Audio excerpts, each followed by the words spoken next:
us, a podcast about what the Carolina Panthers do to good people. She is Lauren Brownlow. I am Demetri and Lauren, what is killing me this week is, despite the fact that this team has its first winning record in over 4 years, there is a lot of online discourse about how Dave mismanaged the running back rotation on Sunday. And there was discourse in my house about it because I had family over, and my brother and I got into it because I'm a Chuba lover. And he was like, he even had to say at one point, he's like, I like Chuba too, but like, you've got to ride the hot hand. Well, I mean, and look, I agree with that. And if you look at their stats, if you take out the 11-yard run Chuba broke, he had 11 carries for 20 yards. He didn't look like himself. Yeah, it wasn't good. I mean, see, I would disagree. I would say he looked like what he has looked like a lot this season. But I don't think you can say definitively Dave doesn't have a handle on this after one game. Dowdle still got more touches. He got more targets in the passing game. Sometimes it's easy to, hindsight's always 20/20, and it's easy to second guess after the fact. I don't think this was ever going to be an easy decision given the type of guy we know Dave Canales to be. Listen, I love this was driving me nuts because, by the way, every single time Chuba had like a bad carry, which, by the way, I'm sorry, it doesn't. Here's the thing: I don't agree that he looked like he's looked before he was hurt. I don't agree with that at all. Like he does not very often run into a line and get nothing, and he was doing that in this game routinely. So to me, he didn't look like that. My brother, though, every single time he did, was like, "Oh, another no gain for Chuba," and I'm like, "I'm going to hit something. I'm going to lose my mind." But I don't think, and I said it last week. I was like, let's let him rest, right, and get back to like 100% and keep right. I agree with the hot hand thing. I understand, and I told you, and I stand by it. I think Chuba would have gotten back-to-back 200-yard games? Maybe not necessarily, but at the same time, they were playing two of the worst run defenses in the league those 2 weeks, and I do think he would have still done very well against them. I do believe that. And I think it should be pointed out, like Dowdle came back to earth a little bit, but even for the second running back on the depth chart, still had a really good day, right? Put up 97 or 96 total yards. And they used him more in the second half, which I thought was smart. Right. And also, I think it was not until the second half that he started breaking a few runs on the Jets. That momentum was not going to carry over forever. I don't think we have a problem here. I think that you are probably going to see more runs go to Rico than Chuba last week, probably, or this coming week. I think you're probably going to see more runs go to Rico this week than last week. But I don't think we have a problem in that Dave cannot see what is going on. And I don't think we have such a major separation in talent between the two that it will never look like it did in the beginning of the year when Chuba was clearly on top of the depth chart. Right. I agree with everything you just said. And I just wish that, like, because to me, I don't think he looked like he was completely, like, I don't think he looked full health / like you said, I mean, the running game wasn't great early in the game anyway. Of course, everyone in my household was blaming it on the fact that he had to split carries, as if like they almost wanted to make it like the quarterback rotation thing, which I do think applies a lot more because it is harder to get into a rhythm that way. But instead, it was like every time Rico had a bad run, it was because Chuba had been in the series before. And I'm like, come on. But does it apply in the same way? Because, like, the quarterback always has his hands on the ball and always dictates the energy of the game. The running game, the running backs cannot touch the ball for 3 or 4 downs at a time. Yes, and that's what I'm saying. Like, so that's why I was like, stop it with this. Like, this is not this is not the reason that he didn't run well right there. Like, stop. It's not what's happening. So we are going to need to see both Chuba and Rico have a better start this coming week against the Bills than they did against the Jets. Bryce likely out. We don't know for sure as we are recording this on Wednesday morning at 10 a.m., but it does seem to be trending towards Bryce Young is going to miss this game.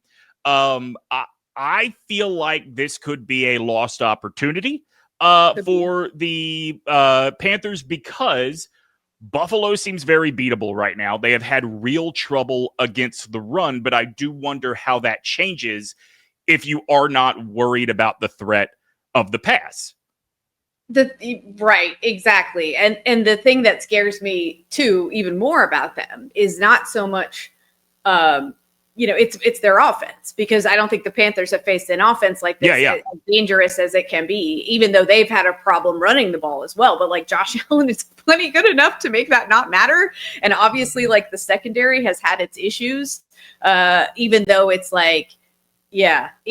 kind of one of those things where it's like, they've done enough, Yeah. But, you know what I would compare it to a little bit is the Dallas game, in the sense that, like, Dallas has all kinds of issues on defense, but their offense was clicking. But you even saw in that game, the Panthers basically had to go shot for shot with Dallas the whole way. And as big of a day as Rico had in that game, remember, the majority of his yards were on passes. Bryce and XL still got on the same page in that game. Like, the passing game was a big part of being able to do that. And I think where I'm concerned, and of course, I'm always going to be a Bryce apologist, but I think it is clear right now, Andy Dalton is not the upgrade over Bryce he used to be. I sent you that meme earlier this week of the picture of Tom Brady inside of Bryce Young. It said, this is Bryce after his government mandated interception each week. And the stats prove that out. Like, when he is down, Bryce plays from behind very, very well. I don't know that we can expect that out of Andy Dalton, and maybe we don't need it, but it is that kind of thing where last year when Bryce got benched because Dalton was clearly an upgrade. This time it is an injury, and I'm not sure that those two are not equal. If not, Bryce has clearly surpassed him at this point. I would agree. I think actually he surpassed him, because last year when he got benched, and I'm not saying, like, obviously his play on the field was also terrible, but I think in large part it was due to whatever head trash he had going on upstairs. And so Andy coming in, what he is kind of the ideal guy to, like, step in if you need a game or two. I do worry that the older he gets, like, as a fellow old myself, the older he gets, maybe the worse that, I do think the Jets defense is probably better than the Bills defense. I don't think that's unfair to say, but at the same time, like, Andy has shown a tendency to be a little turnover-y at times, which is what you do not want out of your backup. So that concerns me. And obviously, like, he's not, Bryce has shown a much better ability, especially this year and late last year, to, like, get out of trouble when if he's under siege. And, I don't know that Andy has that same ability. Well, I know he doesn't. Have that same ability. So I'm concerned on that front as well. But look, to be fair, like, I don't know how concerned the Bills defense would have been with, like, Penix putting up a ton of pass yards, and it didn't seem to matter in that game either. Right. So who knows? I'm not comparing Rico to Bijan Robinson, by the way. No, and I don't think I would not do that. I don't think any of y'all should do it either, just because he had a couple 200-yard games against terrible defenses. Those are not the same player. Certainly not yet, at least. That's not the same thing. So, and look, they're going to probably come in pissed off too, the Bills. I don't know how much that will mean one way or the other, but, like, count Josh Allen out at your own risk, y'all. I did it early in his career because I never understood the fascination with him out of college. I was like, this is just the typical draft, scouts drooling over, like, a white dude who can throw a little bit and has some running ability. But, like, he proved me wrong. And every time you think he's out, like, he'll find a way to claw his way back in. And so I am terrified. I texted you during the Cowboys game about how disheartening it is that a procedural penalty wiped out a big gain for the Panthers, and there was a very audible cheer inside of Bank of America Stadium while the Cowboys. It's not as bad as it usually is, though, to be honest. I would tell you, I would think this week you probably run the risk of it being a little bit worse, because more people move here from Buffalo. Just about anywhere, it seems like. It's going to be worse. Yeah. When it comes to Bryce right now, as we understand it, we are looking at just a week. He had an MRI. It was negative for a break. Dave Canales has played it a little bit close to the vest, but people that are there covering the team every day say it is being treated very similarly to what they have seen with high ankle sprains. Canales told the media that Bryce Young has said he wants to push this and try and play this week. No. It's a long season, my guy. I agree with you. I wonder, Lauren, is that the competitor in Bryce wanting to lead his team, or do you think he is never going to get over the paranoia of you could lose this at any time? I honestly think it's more the competitor. I mean, Look, I have great affection for Andy in general, Andy Dalton, but like, I don't think at this point, the Bryce that I've seen since, like I said, second half of last year into this year, I don't think that Bryce, with the confidence that he's shown since then, really, I don't think he feels that way about himself. And I don't think he feels that way about the way the team feels about him either. So I do not think that he's worried about like losing his job or anything like that. I think it's probably just the competitor in him, really. And you see that a lot. I mean, we saw that with Cam Newton. How many times would Cam Newton put himself back out there when you were like, please don't, Cam, you're going to, and that you have literally described Cam Newton's entire career, both in Carolina and New England.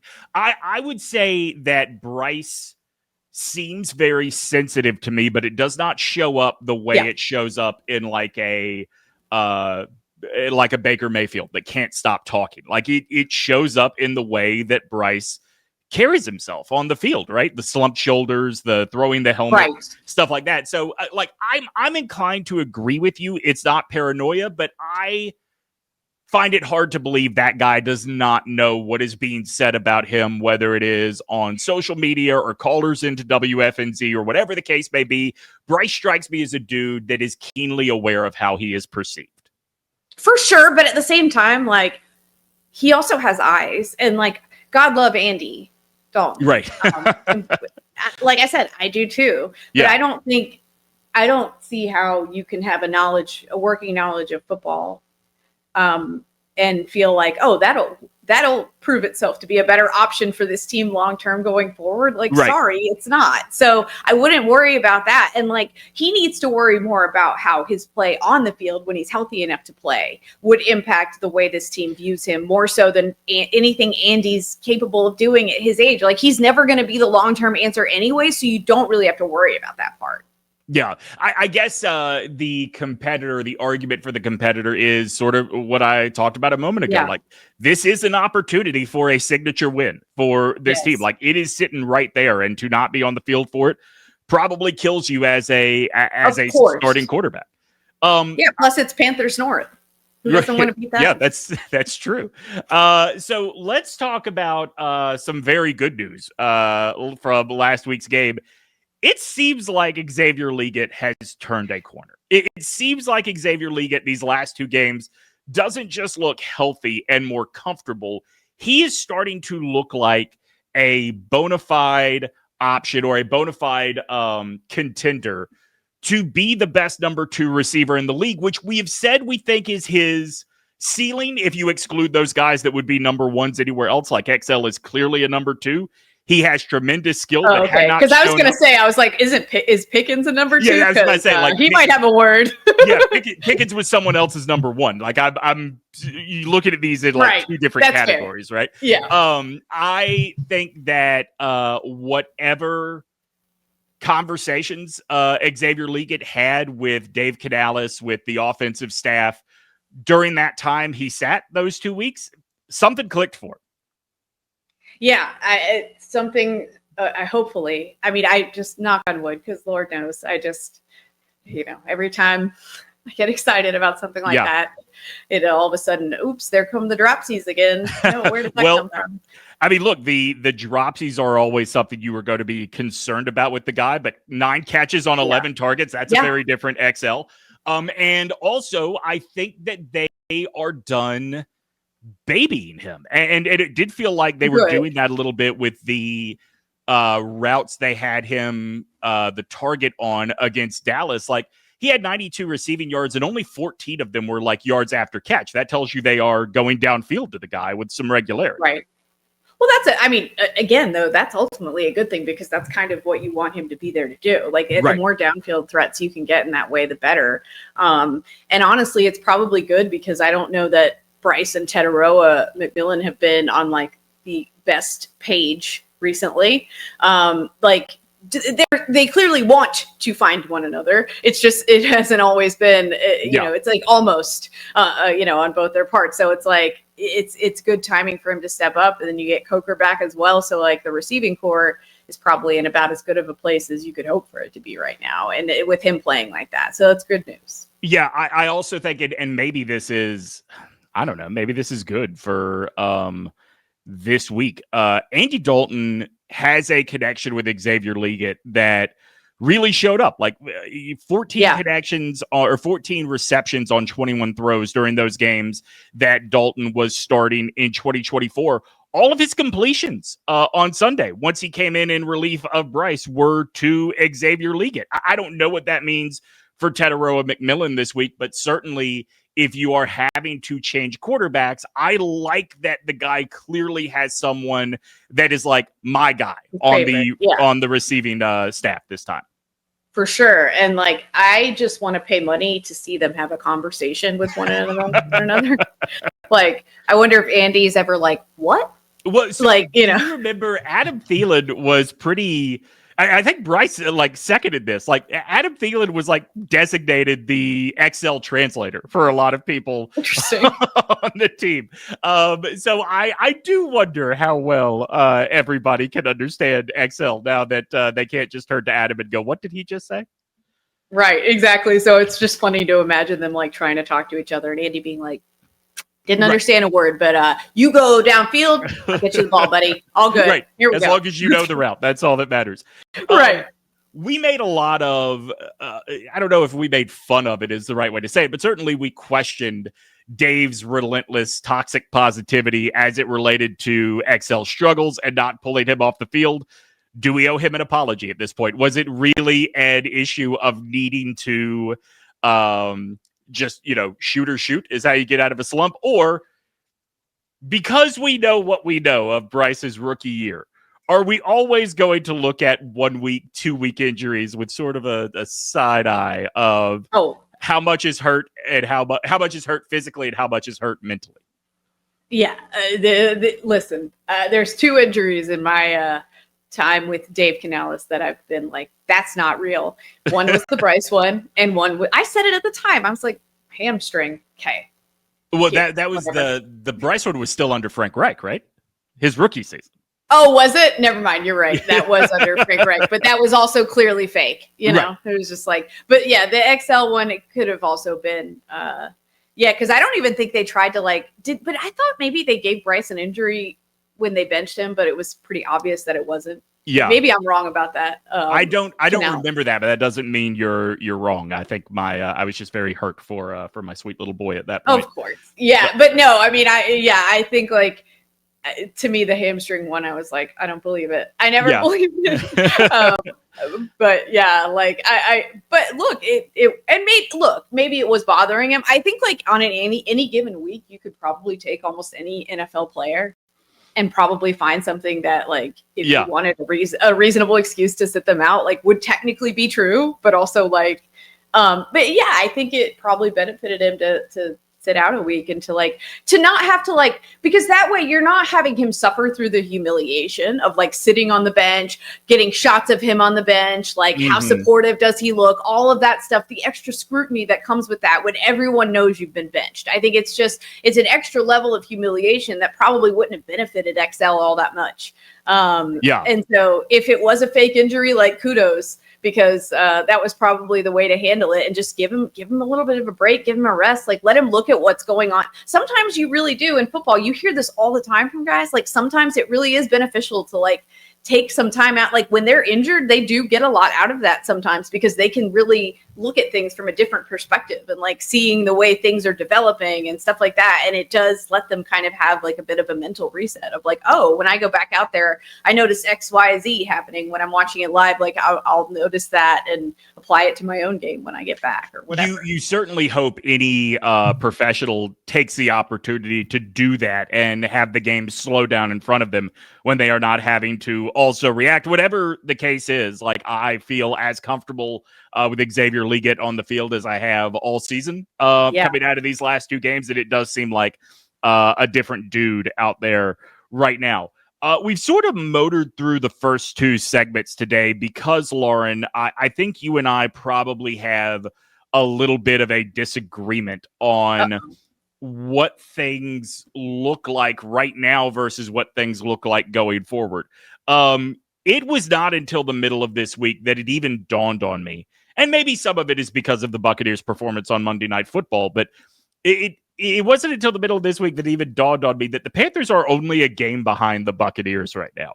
And that is usually insignificant 7 games into the season, but we are staring down the barrel of the trade deadline. And I wonder, and I'm not saying that I know what the right answer here is at all.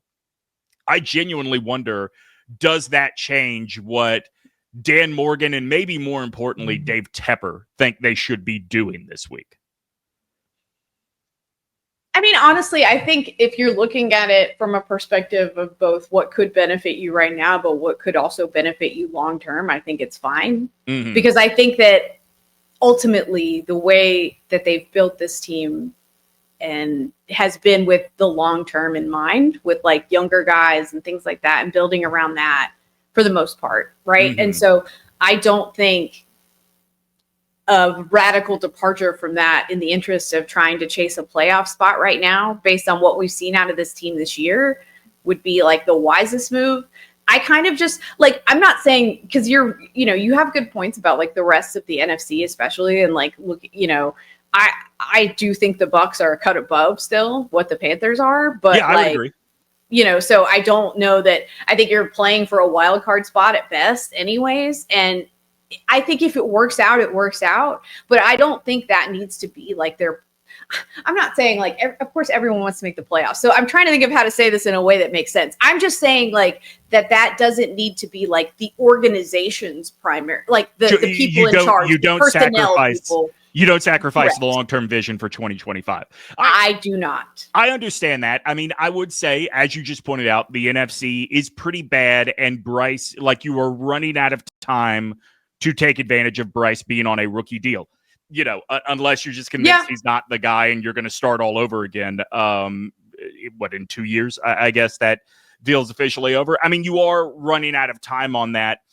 The reality, though, is, and this is something that, like, I think Panthers fans have to be very sober about. We are 4-3 against the easiest part of our schedule.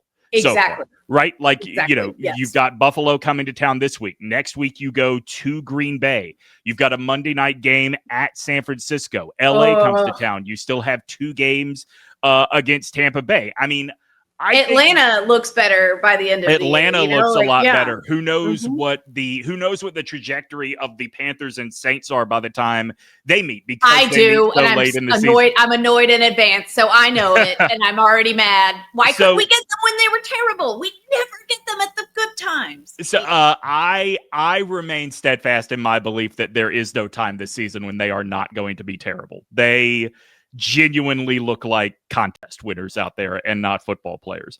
That being said, yes, the tougher part of the schedule is coming up. While I agree with everything you are saying about not sacrificing the long term for the short term, at some point, I think you do have to inject a different level of talent into this roster. And if you are, of course, in a situation where middle of the year trades, deadline trades in the NFL especially, always catch me by surprise, I guess, because the compensation is always wild one way or the other. It could be an overpay or an under ask. I think with having 2 4th-round picks, if you have to give up, let's say a 3rd round, I'm trying not to be crazy, but I am trying to be realistic. If you have to give up a 3rd-round pick to acquire somebody that instantly improves the secondary or instantly makes up for the fact that Pat Jones is now gone at the edge position, I don't think you say no to that. I mean, I think you do have to. you be realistic, but you do acknowledge the fact you are only a game out of the division lead at this point. And I think also, I looked at this last night, I just can't remember. I think also a game out of a playoff spot at this point. There's a lot of time left, but you are going into the tougher stretch of the season. And if it works with your long-term vision, why would you not try to add, like, the name I keep seeing attached to the Panthers as like this is a realistic possibility is Bradley Chubb, because the Dolphins are kind of on a fire sale trajectory right now, and maybe he is like a third or fourth round kind of investment. Come on home, Bradley. Be my favorite. You love Bradley when he's on your team. Let me just put it that way, because he'll become your favorite troll when he's on your team. I think his antics are usually very funny and almost always very harmless, which is why I enjoy them so much. Like just yanking someone's towel off or whatever. He's been like that since college. Delightful. I'm here for it. Like come troll for us, my guy. I personally would like to see an upgrade at that second cornerback position. I think Mike Jackson played a lot better of a game this week. I need Nick Scott out of my life, quite frankly. Yeah, that's it. Free safety is the other one, right? Like there is a real opportunity to upgrade there. I don't know what the market looks like for who is on the block and what they would command, but I think the secondary is the biggest need. I think middle linebacker has certainly improved since they switched the roles, and now Trevin Wallace is the one calling the plays, and Roseboom can just play. And I really like Trevin. And I think the other thing too is, and this is a lot tougher to do mid-season, I do think you have to look at the offensive tackle position with the eye towards, are we going to lose one of these two guys in the offseason? Yeah, I mean, that's fair. But I think like trade deadline wise, if you want that balance between like helping them long term and also helping them this year, that would probably be more along the lines of like the defense, certainly. But because that I swear Nick Scott does at least one thing a game that just makes me irate. No, I agree. I've described Alabama's quarterback Ty Simpson this year as like, clearly he is better than I thought he was. Like, guys that have better options don't usually sit for 3 years in college anymore.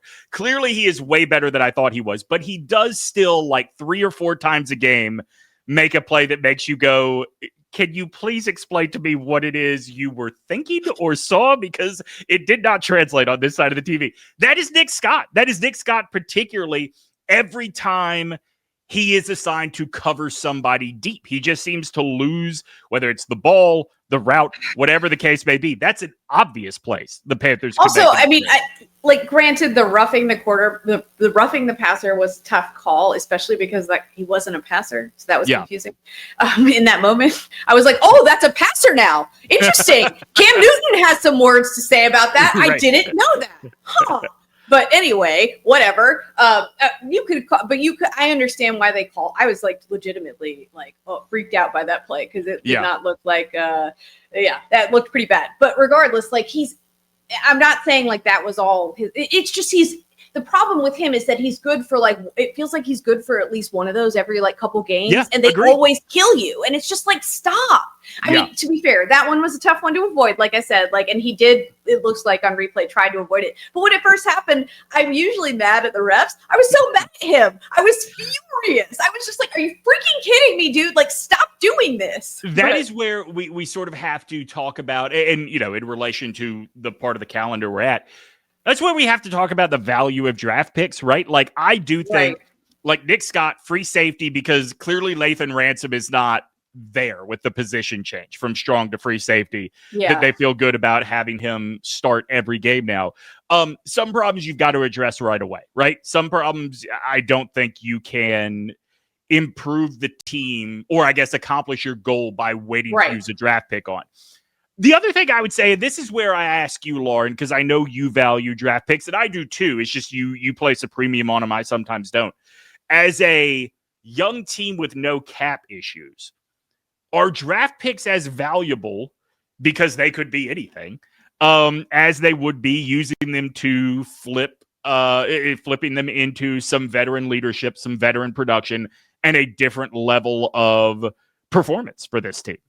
No, like ultimately, that's the thing. I mean, and I've said this too. Like, yes, I do value draft picks. Don't get me wrong, and I do think that like, it's like anything else. It's just what do you have to give up for the value that you're getting in return? Right, and sometimes, like along those lines, like I'm not advocating for the Panthers to give up, 2 first-round picks to get Max Crosby, right? And I think like the first and second ones are the ones I'm always most protective over because you ideally are getting starters in those rounds, so I don't think you want to give those up. I think if you are giving up even a single one, you have to be getting back a bona fide superstar.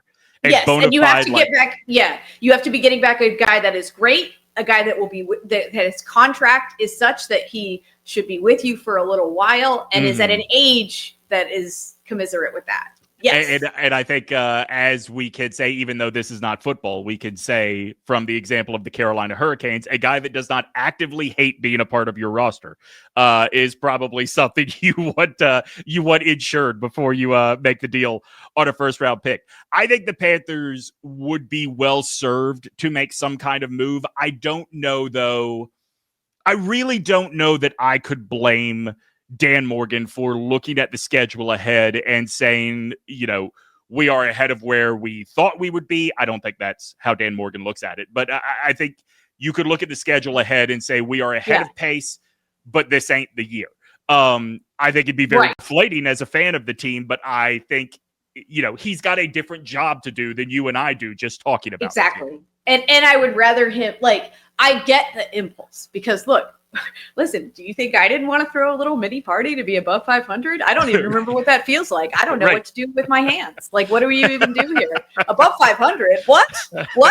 At this point in the year, in this economy, get out of here. But like, I just don't, for me, it's like, I think that they've gotten here through kind of like 2 very like patient and shrewd, years of building. And in fact, actually, if anything, 2 years ago with what they did with the offense, I was a little bit like, whoa, like, yikes. Like you forget about that defense over there, guys. And I think they saw the consequences of that last year. And they've worked to address that with it, as best they can, maybe not quite as well as they did with the offense, but they still have work to do on that side, to me, to get to a place where I think you could reasonably expect them year in and year out to compete for a playoff spot. But that's all I think they're short of is just a couple, like a pass rusher and a couple secondary guys.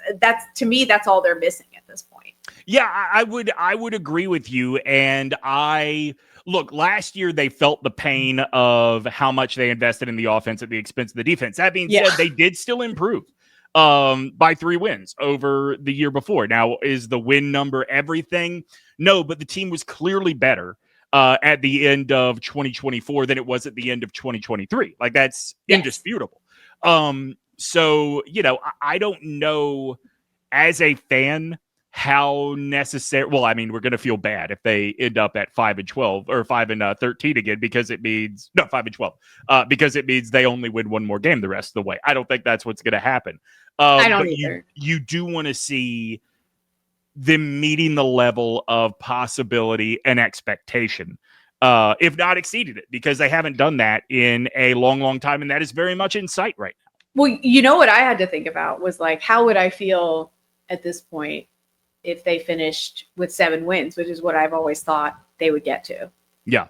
And I don't know that I have a great answer to that. I think some of it will depend on which ones they are and how they get there and what it looks like and all that. And maybe that seems like a cop-out, but I was like, I don't know that I'd feel quite the same way about it as I would have before. Maybe I would feel worse about it. I don't know. We'll see. We come back to the way the schedule is structured, right? Yeah, like, would you... they're 4-3 through 7 games. I would hope that means that they can find a way to get 4 more wins before the season is over. But the schedule gets a whole lot tougher from here. I think the Panthers are probably a lot closer to being like what the Falcons sort of are right now, maybe a little better. I know that sounds crazy considering they beat them 30-0, but also that was one of the weirdest games I've ever seen. So I kind of just, and like, I think they have good pieces with potential. They've shown that they can put together good performances defensively and do enough. Well, the Falcons are different in that way. They've shown that they can put together good performances. Let's just put it that way. But every now and then they come out and you're like, what was that? Right. Why did you do that? That didn't make any sense. And so I think that they still have that in them, just like the Falcons do. Yeah. So for me, I'm just a little afraid to just be like full tilt in, like, oh, they should be winning 8 games or so. Like, I'm just not sure that I'm so convinced of that at this point, but we'll see. Lauren, before we go, we have received a number of complaints on YouTube that the way we end the show leaves people wondering if their phone just cut out on them. So I don't know what the proper thing for us to do here is. Do we just say the show is ending now? Go on. We could just say, ice up, son, like Steve Smith would. The great prophet and philosopher, former Panther. I don't know. So am I leaving that to your discretion? Like when you are just done, you'll just shout, ice up, son. Would that be my discretion or your discretion? I mean, I could give you a point if you feel like it would help us get on the same page. It's just like the old days. Yeah. There you go. All right, go ahead and wrap it up, Lauren. All right. Ice up, son.